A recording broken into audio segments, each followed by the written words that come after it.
La pratique illégale de l'agriculture dans les forêts classées, une situation à l'origine de la dégradation avancée du couvert forestier.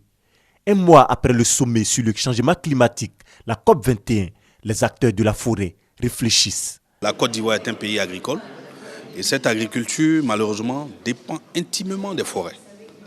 Donc, si nous prenons le risque de perdre le peu de forêt qui nous reste, vous imaginez un peu les conséquences.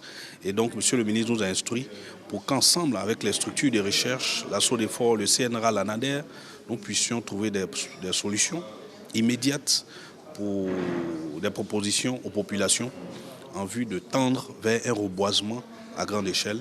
Initiée par la Société de développement des forêts, SODEFOR, et plusieurs partenaires au développement, cette rencontre vise la promotion d'une agriculture zéro déforestation, une mesure possible s'il est mis en place une politique de contractualisation.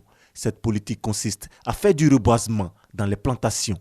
La contractualisation, c'est d'abord une technique pour nous qui consiste à associer des arbres forestiers aux plantations agricoles, mais dans un cadre contractuel où chacun a des droits et des obligations.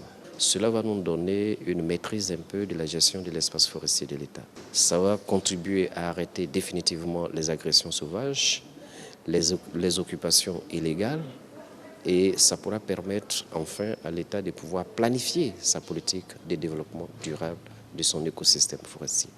La mise en œuvre de cette politique de contractualisation va permettre de rattraper au moins 20% du couvert forestier ivoirien dans les années à venir.